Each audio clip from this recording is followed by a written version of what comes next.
Welcome to another episode of Can You Reach That? Can you reach that? So I started to kick off the show, man. We've talked about the lack thereof, I should say, of R&B in recent times. R&B's kind of taken a back seat. There's some auto-tune singers. There's some good singers out there, but it's not. Yeah, it's not in the pushed out to front like forefront. it was in the 90s. But Rolling Stone just released their 50 greatest R&B albums list. And I wanted to see if you had any that you think may be on there. I'm not going to go through all 50, but let's talk top 10. Do you have any idea what do you think of the best album was? And I'll run through these quick. If we're going R&B and we're talking best albums, I feel, even controversy aside, I feel like there has to be some R. Kelly on that list. You know, I would have thought so too, and there is not. Yeah, then this whole list is bunk. That's what I said. That's what I said. Okay, so what do we expect from Rolling Stones? The number one spot is controversial anyways, but we'll get there. Really? So we'll start at number 10. So they've got D'Angelo Brown Sugar. Okay, D'Angelo's a great album. And I'm not going to take it away from any of these that I'm going to list off, but when I'm thinking top 10, there's some of these, I don't know if they're top 10. But number 9 is Whitney Houston's self-titled album. Whitney was dope. Mm-hmm. Number 8 is The Miseducation of Lauryn Hill. Okay. Number 7 is Stevie Wonder with Songs in the Key of Life. Ooh, Any Marvin Gaye in the top 10? No. This is a controversial. I don't think this should be on the list. Drake, his album Take Care. Drake. I don't think that should be on there. I agree. At least not in top 10. I also don't agree with this one. Not saying it's not a good album or not. I'm not going to take away from the artist, but Frank Ocean, Channel Orange, I don't think should be number 5. Yeah, Frank Ocean over Whitney? Yeah, I don't know. Number 4 is Purple Rain. Okay. Yeah. Number 3, Confessions. These are my confessions. Usher. Okay. Number 2 is Beyonce Lemonade. Okay. I'm not saying that it doesn't belong on the list. I don't think it's number 2. I don't feel like, and maybe I'm being too nitpicky about it, but like the theme of that album doesn't really hit me as R&B. Right. And number 1, I don't know if this is considered R&B because he's the king of pop, but it's Thriller from Michael Jackson. And I'm not going to take away from Michael Jackson or anything like that, but some notable ones that are on here on this list. Velvet Rope, Janet Jackson is number 13. Okay. I like that. Anyone 12? No. I mean, they only had the one album. I say they had the one album, but... No, but Brandy is number 42 for her self-titled album. Who's number 50? Number 50 is also Drake, So Far Gone. And wow. And I don't think Drake should be on this list. I don't consider him R&B. But there's no like Luther, there's no R. Kelly at all in the top 50. Yeah, no Luther is crazy. I'm calling out Rolling Stone with their 50 greatest R&B albums list. I call bullshit. Yeah, no Luther, no Marvin. That I don't know. That just there's a lot of missing elements to this list. So trips me out. This one's bunk. So let's just put this behind us and get on with the show. Can you reach that? You see that? Let's talk about it. Read that. Believe that. Let the people know that we see that and what they want to know. Can you reach that? Can you reach that? Now you're home. Can you reach that? Can you reach that? Cool.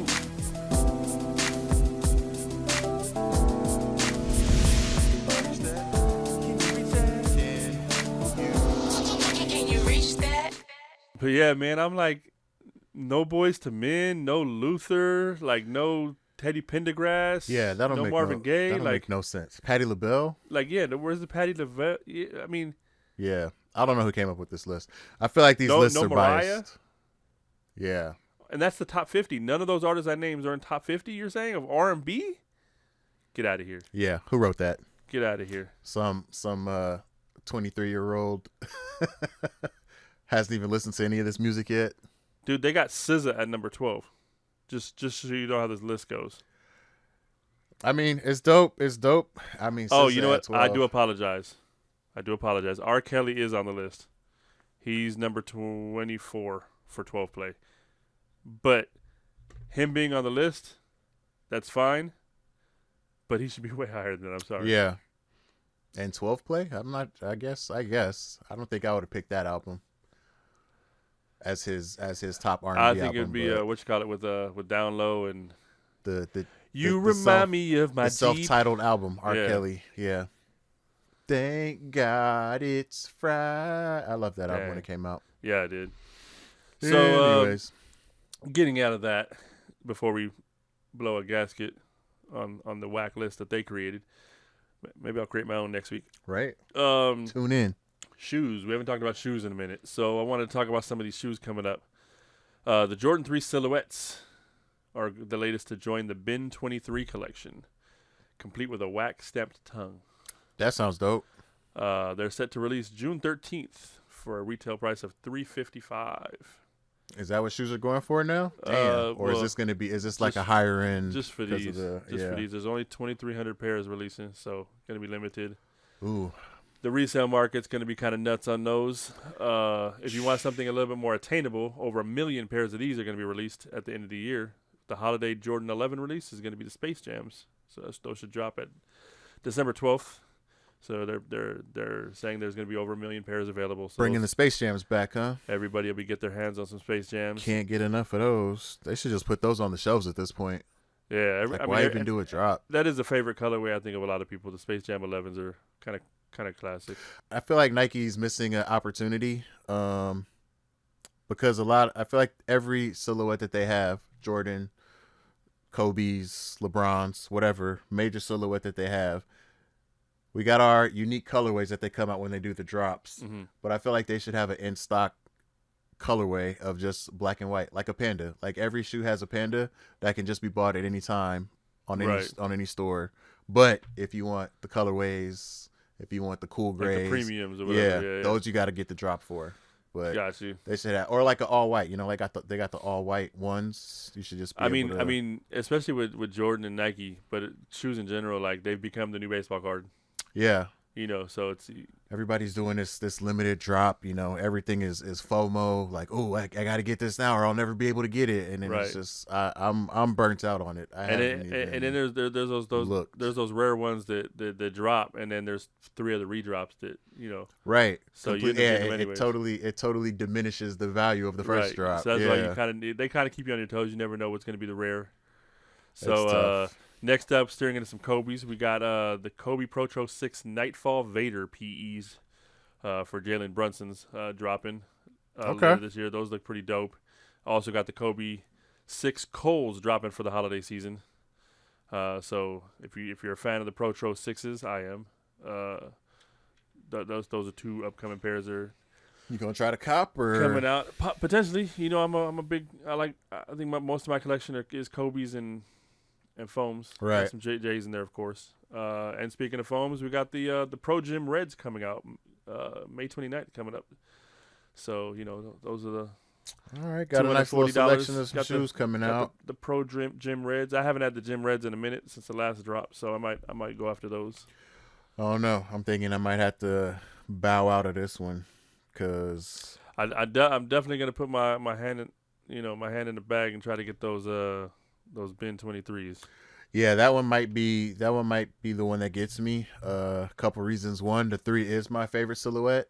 Yeah. And I mean, I would actually have to buy new shit to wear with those shoes because I don't have anything that would match them. But yeah, that would definitely be one that might entice me to get back into the shoe game. Yeah, because I haven't bought a pair in a minute. Yeah, 2026 has been the year of less. What's the word I'm looking for? Less. Doom doom doom doom doom doom doom. There's a word. Hype spending. Gotcha. I guess is a way to put it. Less hype spending. Well, I think of those if the likelihood of getting the Bin 23s is low, but I'm gonna try to get those. But I think I'm gonna go for the Kobe's, just because they're comfortable to wear. Mm-hmm. And yeah, see, I've never put Kobe on feet, so. And even I'm not a fan of the silhouette either. It's still the most worn shoe in the NBA. More players wear Kobe's than Jordans. There's more Kobe's in the league than anywhere else. So, Kobe's a great baller shoe. They're a great Hoover shoe. They're especially the Pro 6s. They're very comfortable. Yeah. There's a few different styles that he has that are comfortable, man. But so those are one. That's cool. That's the one thing I've never. I mean, I couldn't even imagine spending the kind of money on a Jordan and then actually playing some ball in it. But knowing that people play ball in Jordans, or they used to play ball in Jordans, I don't know how they did it.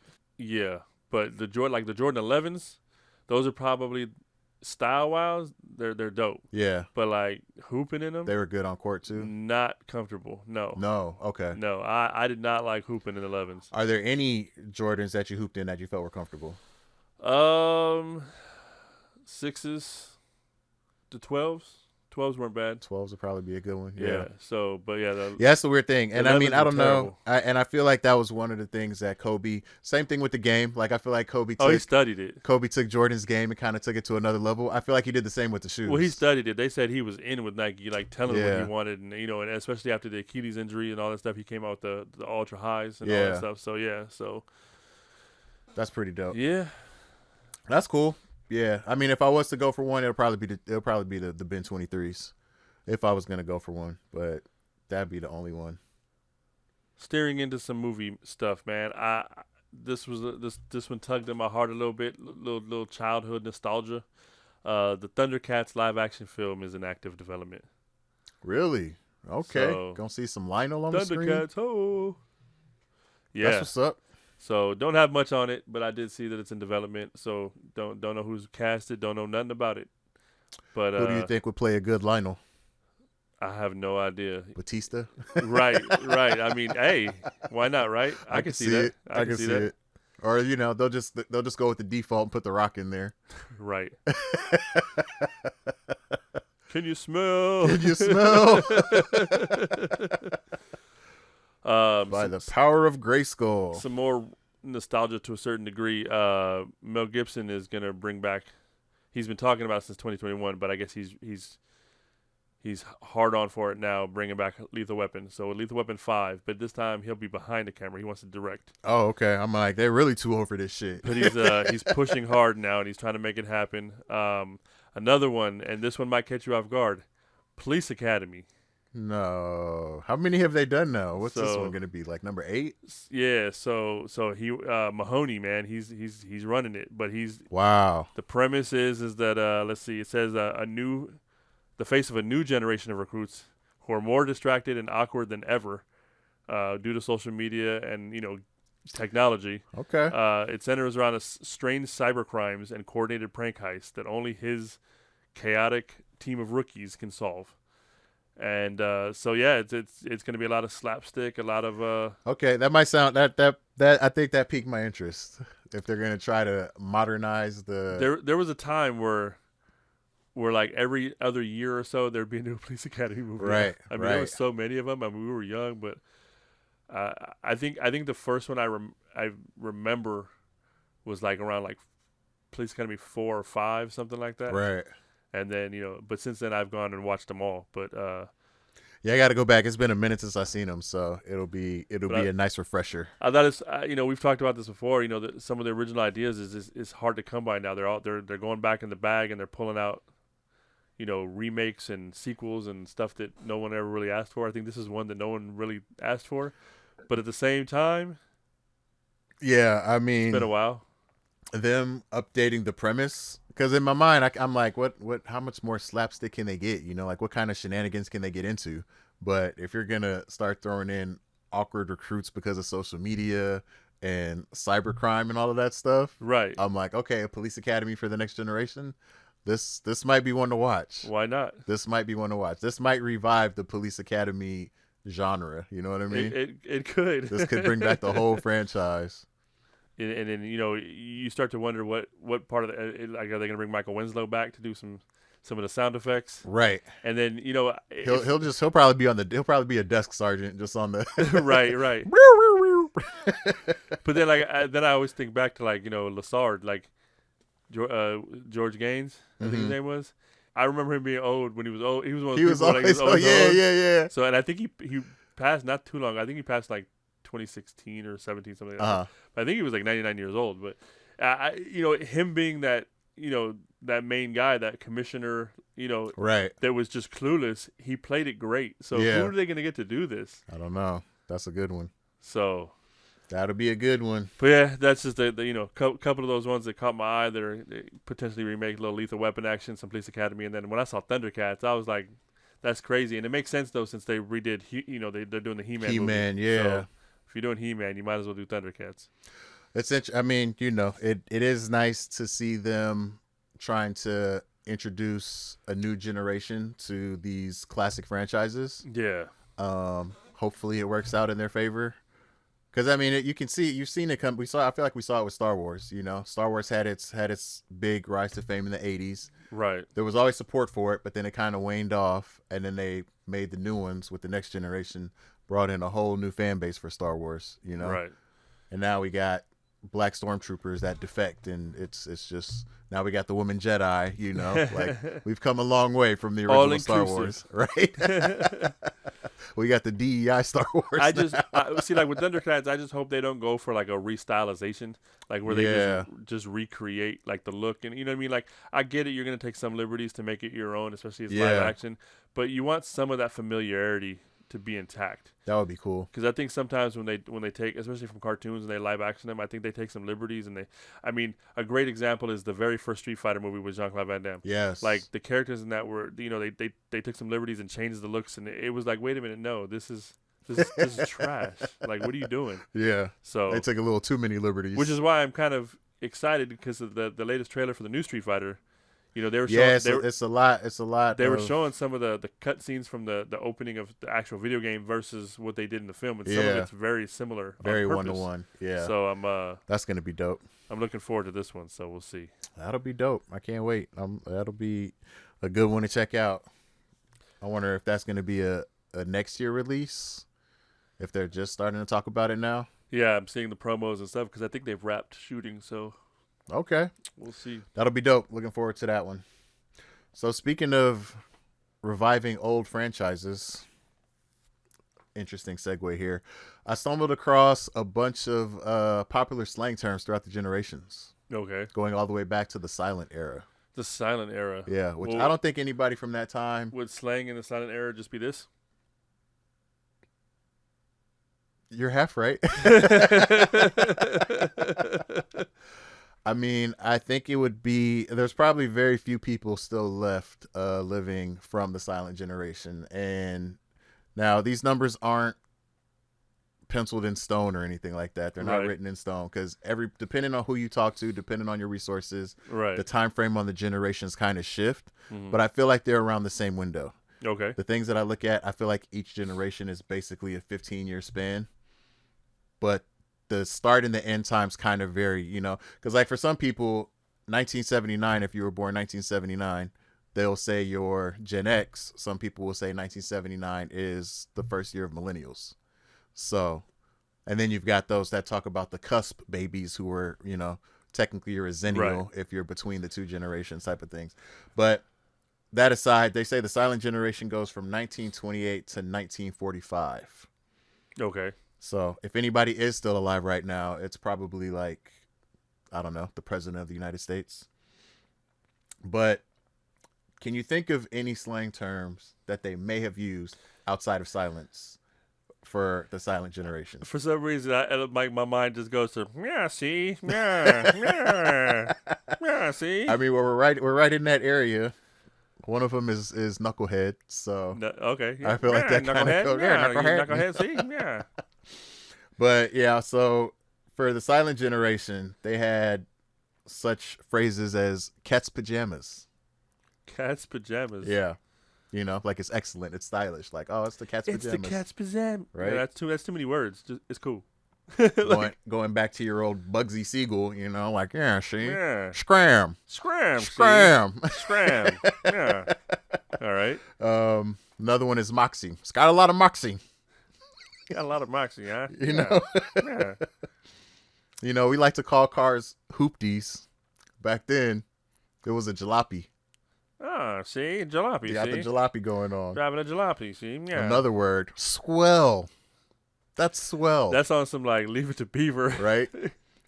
Jeepers. Golly gee willikers. Hooey. Hooey. Yes. Okay. Nonsense. Hooey. It's a bunch of hooey? That's a bunch of hooey. And you know, when you thought something was top tier, you would call it the bee's knees. This is the bee's knees right here. So the bee's knees that's a 20s thing? That's a 20s thing. Because I remember when people were saying it's the business. That's the business, you know, and then the older That might have been the evolution of the bee's knees. The older generation would try to mimic that, and they would say the same thing. They would say it that way. They'd say it's, you know, it's the bee's knees. The bee's knees. Yeah. Okay, interesting. Here's one that I'm not familiar with. I haven't heard before, but I can see it. Cheesed out. Cheesed out. Cheesed out. All right. Annoyed. I'm cheesed out. I'm gonna start bringing these back. See, I thought I would have been like, thought it was, you know, you talking about like some clothes, like, oh, your clothes Closing cheesed out. Cheesed out. Got holes in it. Right. Cheesed out. So here's another weird one. Hard boiled. And that is tough or unemotional. Like you're just hard boiled. Your mom was hard boiled. You know what I'm saying? Like, so here's one that's still around because I use this every so often. Copacetic. copacetic. Okay. Mm-hmm. Satisfactory. It's all good. Everything's copacetic. So this is all silent era. This is silent era, yeah. So what's the next era? After one more. I got one more. Okay, my bad. And this one comes back around because it's the second I say it, I already know where you're gonna say where you know it from. But don't have a cow. So that got regened by the Simpsons. That got regened by the Simpsons. You know, Bart Simpson. Right. For a lot of us, Bart Simpson is the reason. So they were going around going, yeah. See, you don't have a cow. Don't have a cow. See, yeah, scram. You got a lot of Moxie. You got a lot of Moxie. Yeah. Cheesy, cheese ball, whatever.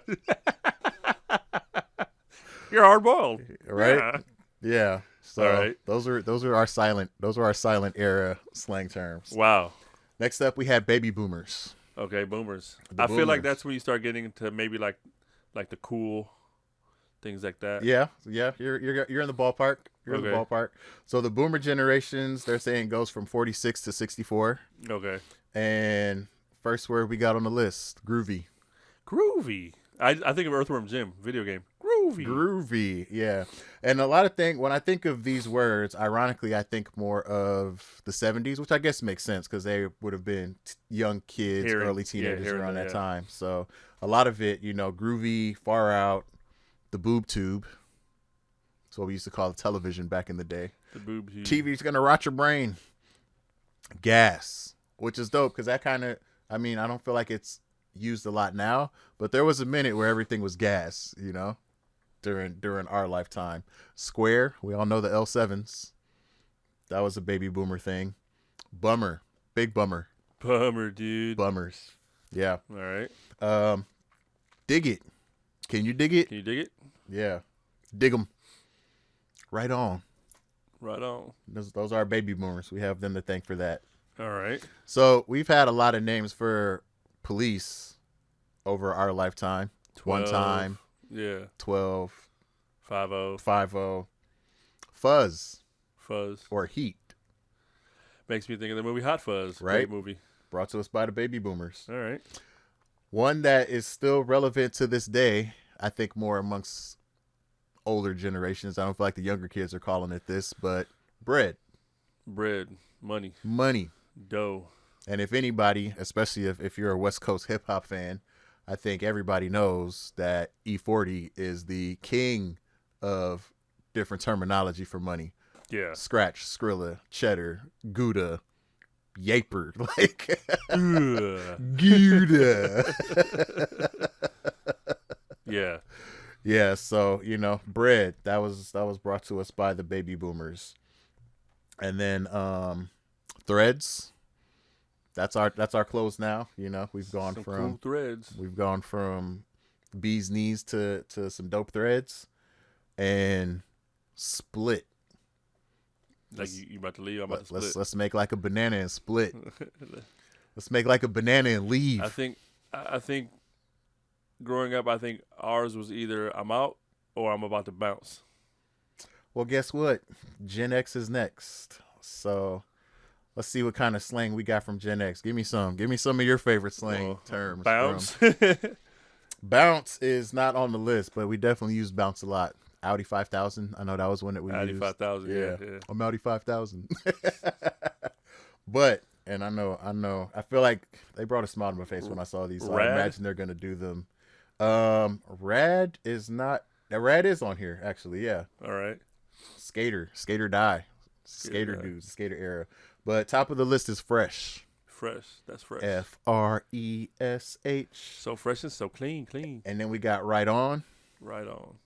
Epic, Gnarly. I feel like this was a lot of either surfer, skater culture, West Coast influence, Tubular on there? Cali vibes, you know. Bogus. Totally. Bill and Ted, Excellent Adventures. All these words are just coming Bill and Ted at me. Right. Dweeb. Revenge of the Nerds. Actually, a lot of these are movie related, as if. You know, there was the Candy Nerds. I remember, in Europe, there was dweebs. There was dweebs. They didn't have nerds. They had dweebs. They had nerds too, but they copyright infringements. Yeah. So we got As If anybody's familiar with the Clueless movie. As If. Alicia Silverstone coined that one for us. Right. Take a chill pill. Relax. Is Talk to the Hand on there? Relax, brother. It's not. Oh, why but not? It should. Shout out to Jamie Foxx. Right. Had everybody doing that shit in the streets. Where's Braxton? That was funny. Braxton P. Hartnerberg. Yo, side note. I forget the name of the company, but the delivery girl, she was the UPS girl. Mm. You know, they got married, Braxton and I did not know homegirl. that. Yeah, they got married in real life. That's funny. That's crazy. I was like, that they dated on the show and they got married in real life, which I thought was pretty cool. So these last two, super West Coast, hella. Yeah. It's hella dope. And then Janky.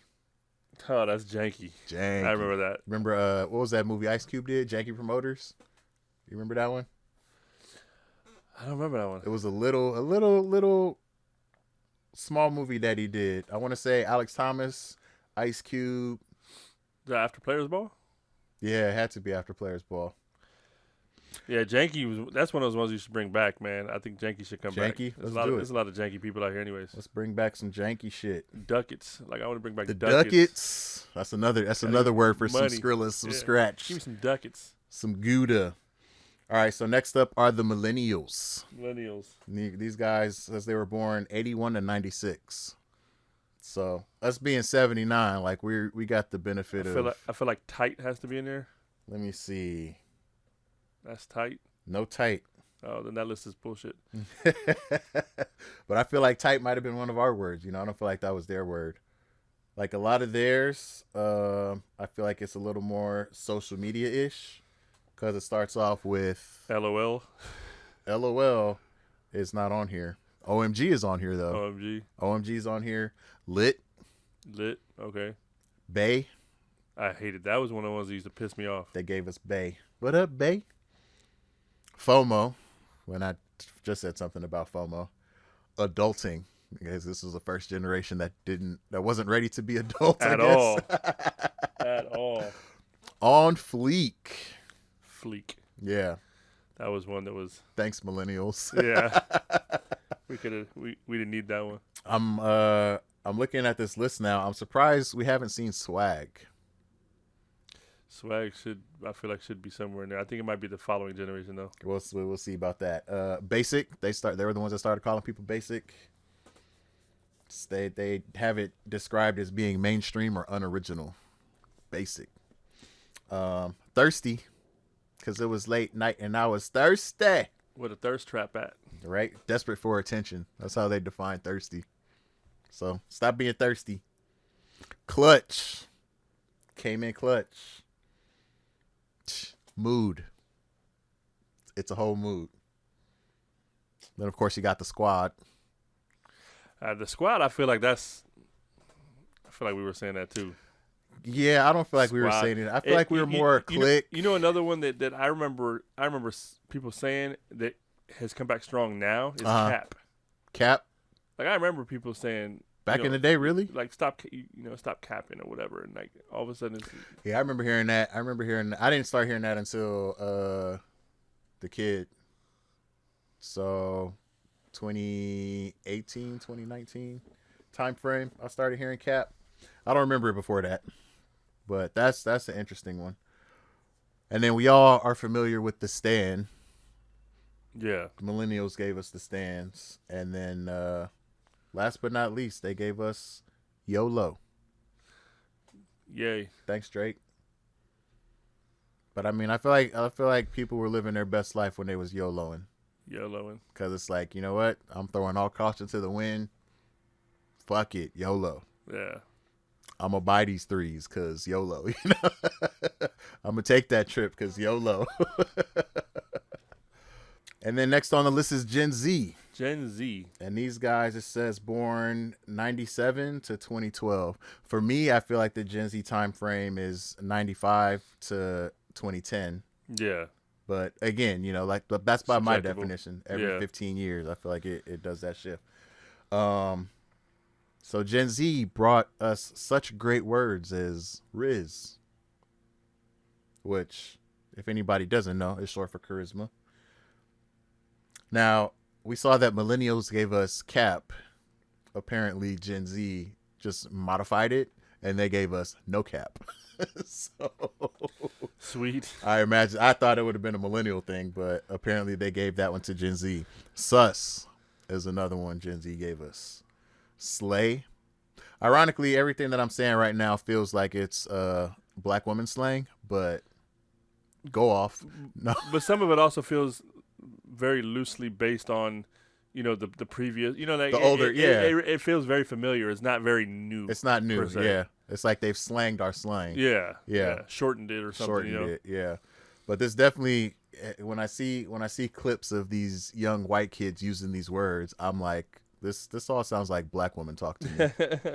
Like, this is all shit. Like, slay, you can't have slay. There was a black woman somewhere in the coining of this term that everybody has latched onto. It's giving, you know, like that had to come from a black woman. Right. Understood the assignment. Like, come on. Gen Z slang is basically just black slang. They took our shit and they coined it as their own, which they've been known to do. Low key. I feel like low key's been around for longer than that, though.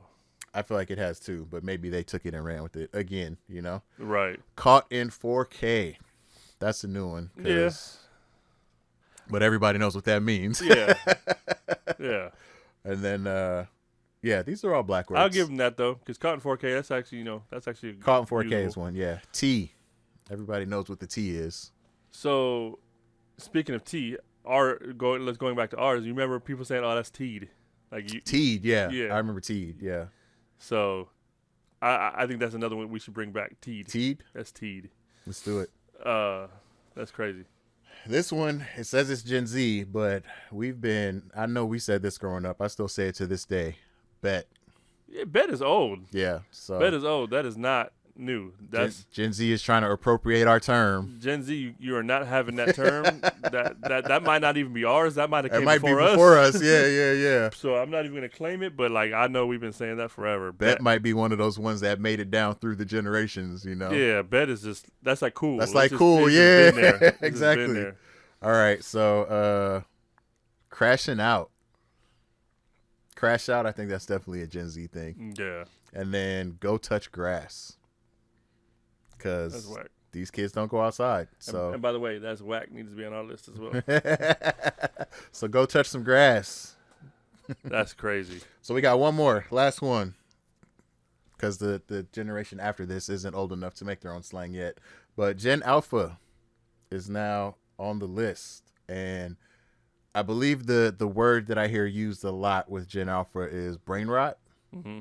So a lot of these terms, Because they give a lot of people brain rot. which ironically is one of the words of the slang that they use, brain rot, mindless or low quality content, which is pretty much all that's out there.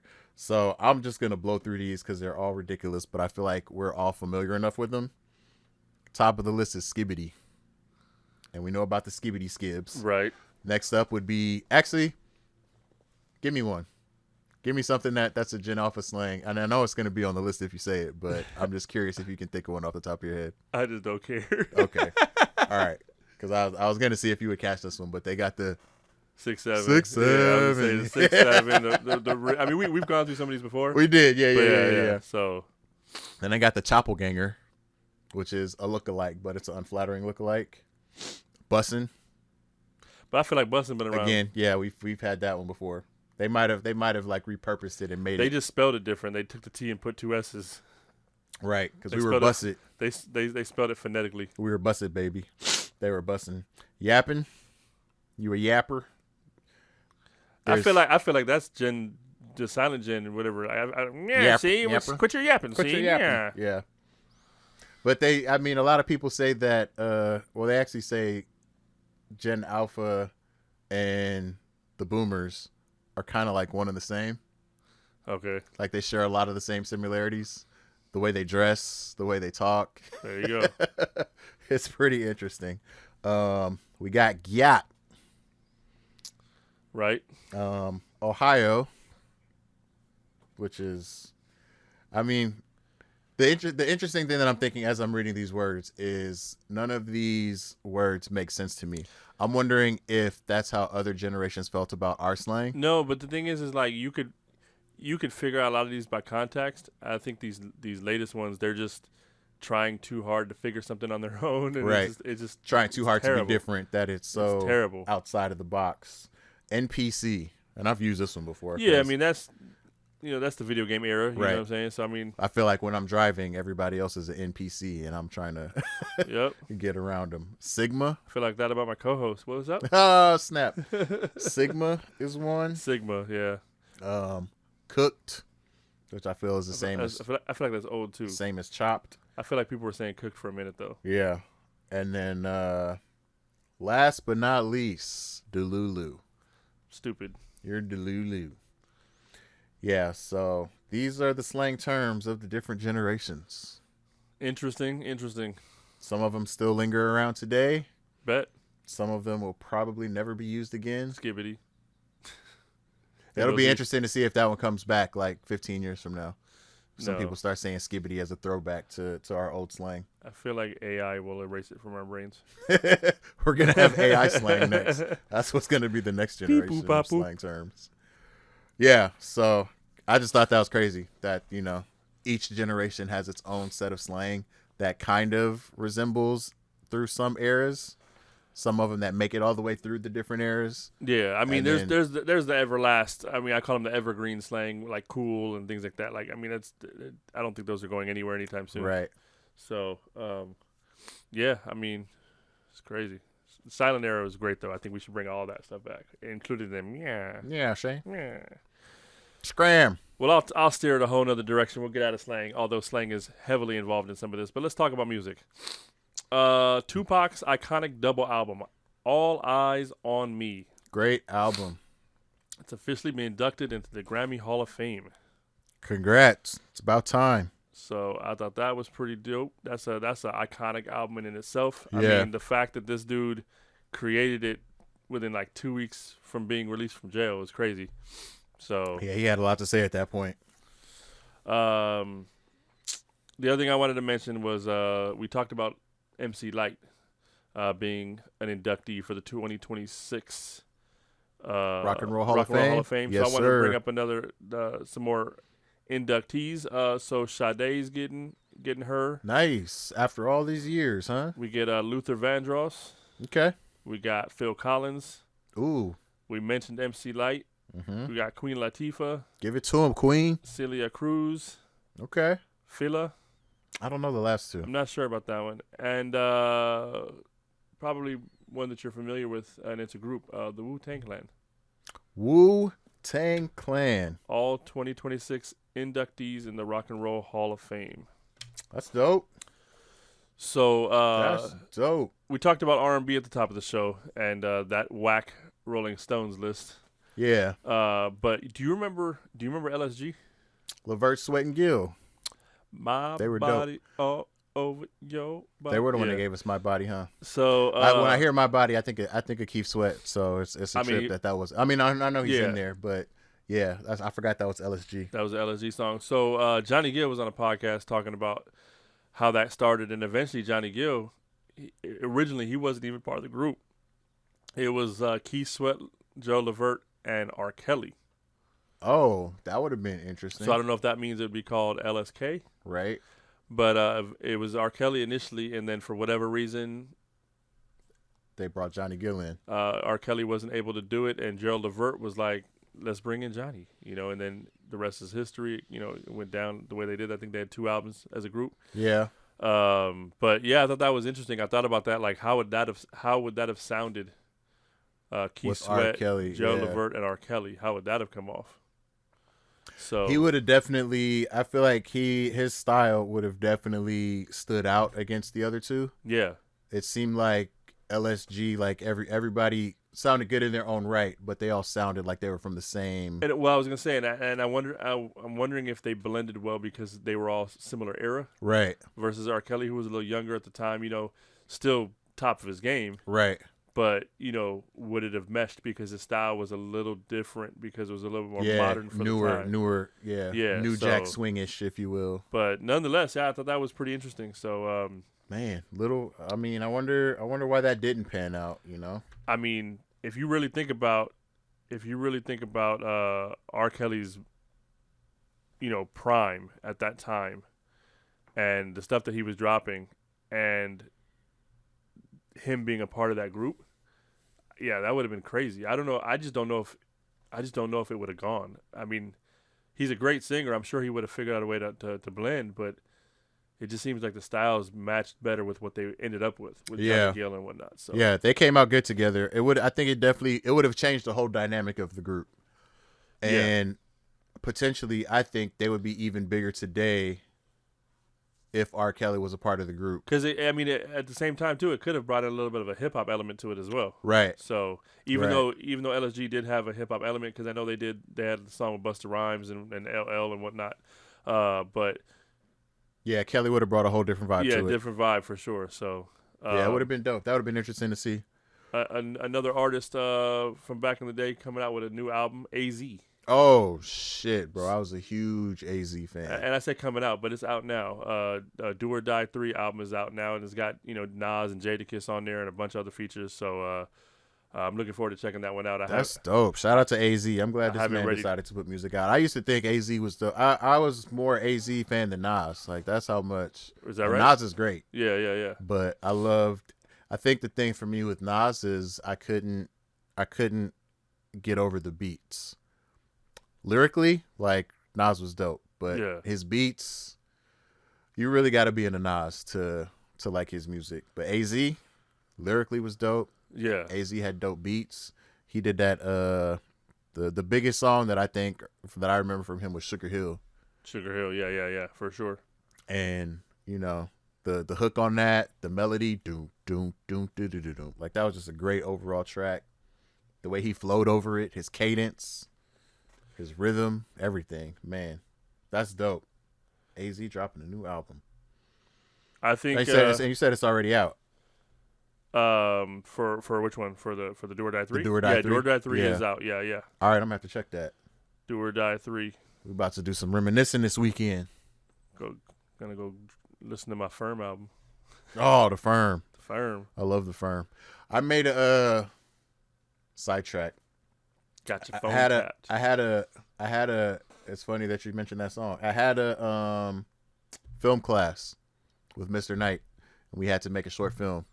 And one of the short films that I did used the Firm song. It was the main song with Foxy, Foxy, Nas, and whoever else the other one was. But we did a short film using that song as the background music. It was a silent film kind of thing. Yeah. But the whole premise was we had a undercover student that was going around and changes people's grades for money. Ah. So they'd fail the class, they'd link up with the guy, he'd do his thing, change everybody's grades up. It was just That's the whole funny. Firm thing. Had a little trial at the end of it. It was crazy. It was dope. Good That's times. funny. Good times. But yeah, Firm was a great album. I mean, Phone Tap alone. I mean, that beat was fire. Yeah. But that became such an icon because of Big Boy's Neighborhood. Big boy. Got So- your phone tap. Yeah. Luther Lufe. Yeah, that was iconic. So Good old Luther. Big Boy's had a lot of characters over the years. Big Boy's done a lot of skits over the years. There was one that he did. Do you remember it was like an up tempo beat. I feel like shaking my ass, shaking my ass, shaking my ass, shake it. Back on the Power 106 days. Power 106. Yeah, that's crazy. Well, I guess with that, we can lead this into our favorite segment of the tail end of our show. Oh, what's that? Tidbit. Ah, yes, the tidbit. So, the year was 1991. April 15th, to be exact. Okay. It is the day that the first ever rap album hit diamond status. Wow. Do you know who that artist is? Well, first ever rap album. There's so many names that I'm thinking of. The first name I want to say is Rakim, but I don't think he was the first ever rap album. So the first ever rap album to hit diamond status, that's 10 million copies sold. Hammer, Don't Hurt 'Em. Oh, okay. MC Please, Hammer. April 15, 1991, Hammer, Don't Hurt 'Em hit diamond status. It was the first. And if you think about that, that's in an era where rap was still considered like not mainstream. Yeah. Like, you had a lot of talent out there that couldn't even get a door open. Yeah. Like, and this is an album that was later mocked by a lot of hip hop. Unfortunately. As being commercially corny and etc. Yeah. I mean, like, you can't, for those people, it always bugs me when people do that. Like, Hammer opened that door for a lot of people. Hip hop wouldn't be what hip hop is today without MC Hammer. That's just point blank, period, And not to put them into the same category as far as music is concerned, but I will put them in the same category as far as opening doors and expanding the audience for hip hop and enabling it to be as big as it is today. Drake is another one. A lot of people will say he's corny, which I don't disagree with, but at the same time, you can't deny his relevance to hip hop and how popular it has become across the world. Same thing with Hammer. Hammer exposed rap and hip hop to a whole different audience. I mean, you think about it, like, You Can't Touch This was everywhere, right? It was in commercials. Yep. Pepsi, I believe. Movies, etc. To the point where his next album was literally driven by the Addams Family movie. Right. I remember that. So, and at that time, a lot of rap albums weren't getting that type of love. That type of that type of commercial marketing. Yeah, if anything, they were blackballed. Like they were staying away from it. They weren't doing it. You had to go look for that stuff, right? Versus just stumbling on it. You can stumble on Hammer everywhere. Yeah, I mean, he brought us the parachute pants. He had that Taco Bell commercial. You remember that? Yes. Jumping off the roof and proper when he hit that ground. That was bigger than the Chalupa dog. Right. Yeah, so I thought that was an interesting tidbit, if you will. That it was the first album to go diamond, 10 million copies. And think about that era. That again, physical media. Yeah. But think about that era, like an era where rap wasn't prominent. Because we're talking early 90s. Well, 91 is when it went diamond. Yeah. The album, I believe, came out. I want to say 89 or something like that. So, but 10 million units sold for a genre that wasn't to be taken seriously is an incredible feat at that time. So I agree. Kudos to MC Hammer. Mad props. And with that, we will bid you adieu and see you on the next show. Like, subscribe, follow, and we'll check you on the next episode of Can You Reach That? Can You Reach That? Can you reach that? Can You Reach That? Brought to you by Double One Entertainment in Coopersville. Hosted by Tango and Coop, and created and edited by Tim Greenlee and Brandon Adolphus. Music, sound design, and editing by Michael B. That's me. Visual art and graphic design by Jonathan Greenlee. Additional visual design by Timothy Greenlee.